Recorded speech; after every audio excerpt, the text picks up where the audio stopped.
میرے ابو کے مرنے کے بعد دادا جی ہمارا خیال رکھتے تھے۔ روزانہ دادا جی امی کو اپنے کمرے میں بلاتے تھے کہ مجھے دوا کھلا جاؤ، اور روزانہ امی روتے ہوئے دادا جی کے کمرے سے نکلتی تھی۔ ایک دن دادا جی نے کہا کہ اپنی امی کو بھیجو، مجھے دوا کھلا دے۔ میں نے امی کی چادر لی اور دادا جی کے کمرے میں چلی گئی۔ ابھی کمرے میں گئی تھی کہ دادا جی نے مجھے امی سمجھ کر ایسا کام کیا کہ میری روح فنا ہو گئی، کیونکہ زندگی میں رونما ہونے والے کچھ حادثات انسان کو آزمائش کی ایسی چکی میں ڈال دیتے ہیں کہ وہ چاہ کر بھی اس سے باہر نہیں نکل سکتا۔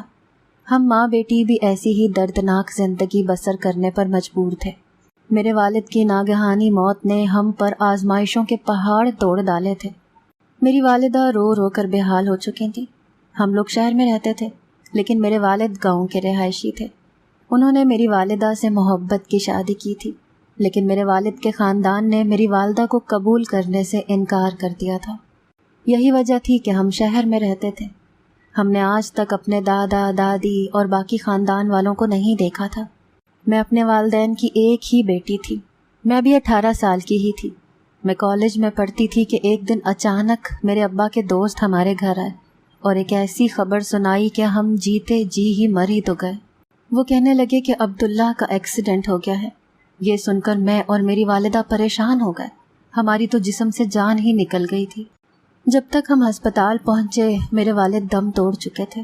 میری والدہ یہ دیکھ کر وہیں بے ہوش ہو گئی۔ ایک میں تھی جو دوہرے صدمے سے گزر رہی تھی۔ ایک طرف مجھے جان سے زیادہ چاہنے والے میرے والد مجھ سے بہت دور جا چکے تھے، پھر میری والدہ کی حالت سدھرنے کا نام نہیں لے رہی تھی۔ میں اپنی ماں کو سنبھالنے میں لگ گئی۔ بار بار میری ماں کو غشی کے دورے پڑ رہے تھے۔ میرے والدین میں بہت محبت اور الفت تھی۔ ہمارے والد ہمارا واحد سہارا تھے۔ ان کے انتقال کے بعد ہم بے آسرا ہو کر رہ گئے تھے۔ ہم ماں بیٹی اس وقت اس قدر پریشان تھے کہ آگے کی زندگی کیسے گزاریں گے۔ میں ابھی 12ویں جماعت میں پڑھتی تھی، اسی لیے نوکری نہیں کر سکتی تھی۔ نہ ہی میری والدہ کو کوئی ایسا ہنر آتا تھا جس سے ہم اپنی زندگی کا گزر بسر کر سکتے۔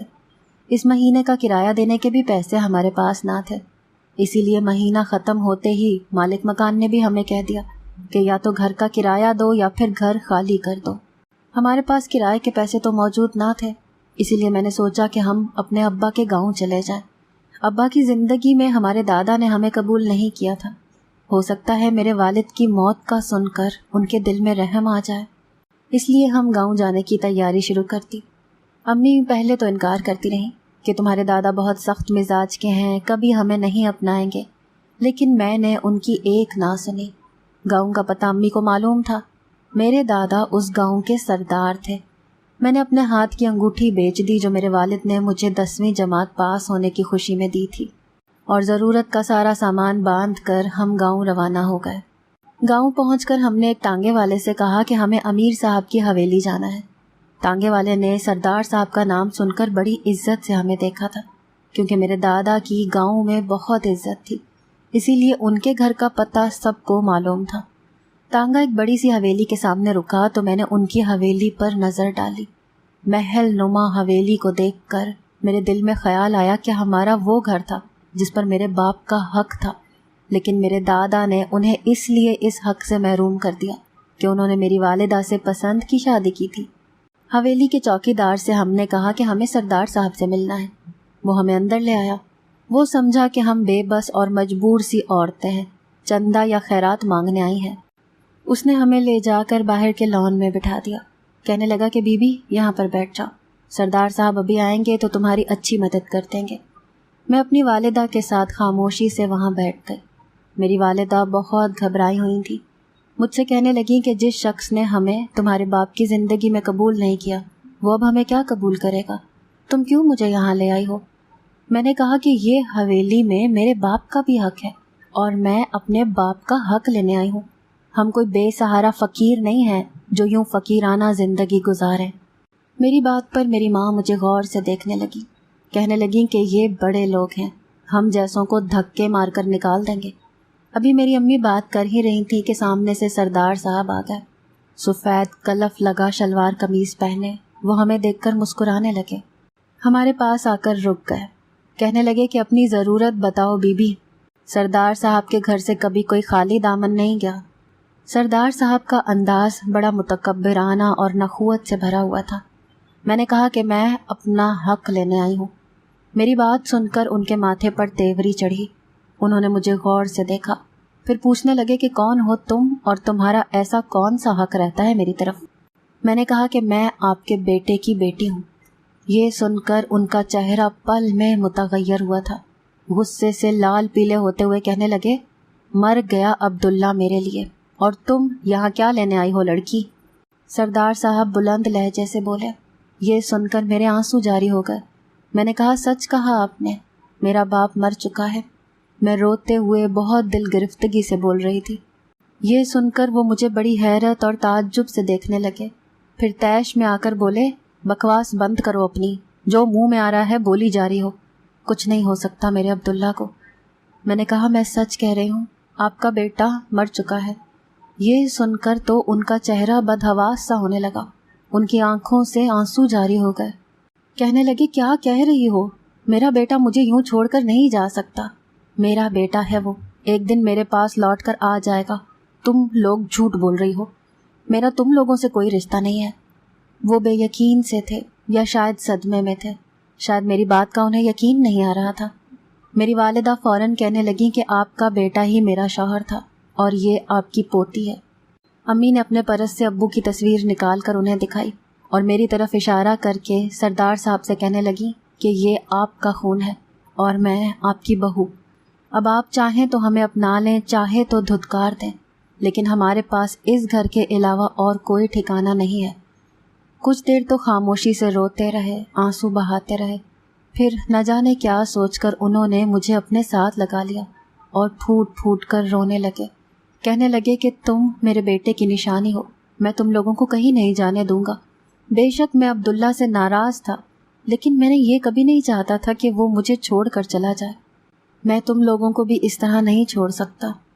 یہ سن کر ہمیں اطمینان ہو گیا کہ اب ہم بے سہارا نہیں رہے، لیکن یہ معلوم نہیں تھا کہ ہم ماں بیٹی ایک بہت بڑی مصیبت میں پھنس جانے والے ہیں، جہاں سے نکلنا ہمارے لیے ممکن ہی نہیں ہوگا۔ سردار صاحب ہمیں حویلی کے اندر لے گئے۔ بہت بڑی حویلی تھی، ہر کام کے لیے ڈھیروں نوکر تھے۔ شروع میں تو سردار صاحب نے ہمارا بہت خیال رکھا۔ وہاں جا کر یہ بھی علم ہوا کہ میرے والد کے گھر چھوڑ کر جانے کے بعد میری دادی کا انتقال ہو چکا تھا۔ انہوں نے میرے والد کا غم دل کو لگا لیا تھا، لیکن شوہر کے غصے کے سامنے زبان نہیں کھول پائی تھیں۔ میرے والد سردار صاحب کی واحد اولاد تھے۔ دادی کے جانے کے بعد اب وہ تنہا رہ گئے تھے۔ میرے دادا مجھ سے بہت محبت کرتے تھے۔ جب بھی گاؤں سے واپس لوٹتے گھنٹوں میرے پاس بیٹھ کر میرے والد کی باتیں سنتے رہتے تھے اور آنسو بہاتے رہتے تھے۔ ابھی ہمیں وہاں رہتے 1 ماہ ہی گزرا تھا کہ سردار صاحب مجھ سے بہت پیار کرتے تھے، لیکن ایک عجیب بات یہ تھی کہ میری والدہ سے بات نہیں کرتے تھے، انہیں دیکھتے بھی نہ تھے، نہ ہی ان سے کوئی گفتگو کرتے تھے۔ شاید ان کا دل میری والدہ کی طرف سے ابھی بھی صاف نہیں تھا۔ جب بھی ان کی نظر میری والدہ پر پڑتی تو وہ ماتھے پر تیوری چڑھانے لگتے، لیکن اب وہ بہت بیمار رہنے لگے تھے، نوکروں پر چیختے رہتے تھے، دوا نہیں کھاتے تھے۔ تب میری والدہ نے ہی ہمت مجتمع کر کے ان کی ڈانٹ سننے کے باوجود ان کی خوب خدمت کی، انہیں دوا وہ خود کھلانے لگی۔ پہلے تو وہ امی کو گھورتے رہتے تھے، دوا کھانے سے بھی انکار کر دیتے تھے، لیکن آہستہ آہستہ ان کا رویہ میری والدہ سے بدلنے لگا۔ شاید ان کے دل میں میری والدہ کے لیے گنجائش پیدا ہو چکی تھی۔ اب وہ رات کو جب بھی دوائی کھانے لگتے تو میری والدہ سے ہی کہتے کہ مجھے آ کر دوا کھلا جاؤ۔ میری والدہ انہیں دوا کھلانے کمرے میں چلی جاتی۔ پہل تو امی 15 منٹ میں ہی واپس آ جاتی تھیں۔ میں تب تک اپنے کمرے میں لیٹ جاتی تھی، لیکن جب کمرے سے باہر آتی تو کچھ متفکر سی ہوتی تھیں، کسی گہری سوچ میں ڈوبی ہوئی ہوتی تھیں، اور جب میں ان سے وجہ پوچھتی تو وہ چونک سی جاتی تھیں، مجھے نم آنکھوں سے دیکھتی، نفی میں سر ہلاتے ہوئے کہتی کہ کچھ نہیں ہوا، تم سو جاؤ۔ مجھے یہ سن کر عجیب سا لگتا تھا کہ دادا آخر ایسا کیا کہتے تھے جو وہ باہر آتے ہی پریشان سی، گمسم سی ہو جاتی تھیں۔ جب سے میرے والد کا انتقال ہوا تھا میں نے اپنی والدہ کے چہرے پر مسکراہٹ تک نہیں دیکھی تھی، وہ ہر وقت اداس اور غم زدہ سی رہتی تھی۔ پہلے تو دادا امی سے صرف دوائی ہی مانگتے تھے، لیکن اب تو وہ اپنا ہر کام میری امی سے کروانے لگے تھے۔ حالانکہ ان کے خدمت گزاروں میں کمی نہیں تھی، بات اگر یہیں تک رہتی تو مجھے برا نہ لگتا، لیکن کچھ دنوں سے جو بات میں نے محسوس کی وہ کچھ عجیب سی تھی۔ رات کو جب دادا امی سے دوا مانگتے اور امی ان کے کمرے میں چلی جاتی تو جب وہ واپس آتی تھیں تو وہ رو رہی ہوتی تھیں، اور اب تو دادا کے کمرے میں امی کو گھنٹوں لگ جاتے تھے۔ میری والدہ رات کو میرے ساتھ میرے کمرے میں ہی سوتی تھیں۔ جب تک امی دادا کے کمرے میں رہتی مجھے نیند نہیں آتی تھی، بس میں یہی سوچتی رہتی تھی کہ ایک دوا دینے میں کون سا ٹائم لگتا ہے، 10 منٹ یا 15 منٹ، لیکن میری ماں 1-2 گھنٹے وہاں دادا کے کمرے میں کیا کرتی رہتی تھی۔ اور دوسری حیران کن بات میرے لیے یہ تھی کہ میرے دادا کا رویہ میری ماں سے بہت بدلنے لگا تھا۔ وہ انہیں بہت اہمیت دینے لگے تھے، لیکن میری والدہ ان کے سامنے ہمیشہ ڈری سہمی سی ہی رہتی تھیں۔ حیرت کا جھٹکا مجھے اس وقت لگا جب انہوں نے کہا کہ تمہاری ماں آج کے بعد عورتوں کی سردارنی ہے، عورتوں کے مسائل کو اب وہی دیکھا کرے گی۔ مجھے لگا تھا کہ یہ بات سن کر میری والدہ خوش ہو جائیں گی کہ خدا نے انہیں ان کا مقام واپس لوٹا دیا ہے، مگر وہ پھر بھی افسردہ سی رہتی تھیں، ہر وقت نہ جانے کیا سوچتی رہتی تھیں۔ میرے لیے یہ بات بہت خوشی کی تھی کہ میری والدہ کو اس حویلی میں بہو کی حیثیت مل گئی تھی، لیکن اس بات پر بھی میری والدہ کے چہرے پر ذرا سی مسکراہٹ نہ آئی تھی۔ اب تو میری والدہ کا یہ حال تھا کہ جب بھی انہیں دادا دوا کے لیے کہتے تو وہ مجھے گھبرائی ہوئی سی لگنے لگتی تھیں، اور جب وہ کمرے سے واپس آتی تو پسینے سے شرابور اڑی ہوئی رنگت کے ساتھ واپس آتی۔ جب میں ان سے وجہ پوچھتی تو کہتی تھی کہ کچھ نہیں، تم کیوں میرے انتظار میں جاگتی رہتی ہو، سو جایا کرو۔ میں نے کہا کہ جب تک آپ میرے پاس نہیں آ جاتی مجھے نیند نہیں آتی۔ نہ جانے کیوں میری اس بات پر وہ مجھے بڑے غور سے دیکھتی اور پھر پیار سے میرے سر پر ہاتھ پھیرنے لگتی۔ ایک بار میری آنکھ کسی کی سسکیوں کی آواز سے کھلی۔ میں نے دیکھا میری والدہ جائے نماز بچھائے رو رہی ہیں۔ مجھے ان کے رونے پر حیرت سی ہونے لگی، کیونکہ بظاہر تو سب کچھ ٹھیک ہو گیا تھا، اب تو دادا بھی انہیں عزت دیتے تھے، ہم اس گھر میں بہت خوش تھے، کسی چیز کی کوئی کمی نہ تھی۔ دادا نے گاؤں والوں کے سامنے مجھے پوتی کی حیثیت سے قبول کر لیا تھا، میری والدہ کو بہت اہمیت دیتے تھے، پھر وہ کیوں روتی رہتی تھیں؟ شاید میرے والد کی وجہ سے، کیونکہ میری والدہ کو میرے والد سے بے حد محبت تھی۔ لیکن پھر کچھ ایسا میں نے دیکھا کہ میرے پیروں تلے سے زمین ہی نکل گئی۔ امی دادا کو دوا دینے گئی تھی، میرے بھی صبح سے سر میں درد ہو رہا تھا۔ میں نے سوچا کہ میں بھی دادا سے سر درد کی دوا لے لیتی ہوں، کیونکہ ان کے پاس ہر وقت دوا موجود ہوتی تھی۔ لیکن جیسے ہی میں نے دروازہ کھولا تو جو منظر میں نے دیکھا میرے تو ہوش ہی اڑ گئے تھے۔ میرے دادا تو میری والدہ کے ساتھ، میں الٹے قدموں وہاں سے لوٹ آئی تھی۔ ان دونوں کی طرف میری پشت تھی، اس لیے وہ مجھے دیکھ نہیں پائے، لیکن جو کچھ میری آنکھوں نے دیکھا میں بے یقین سی تھی۔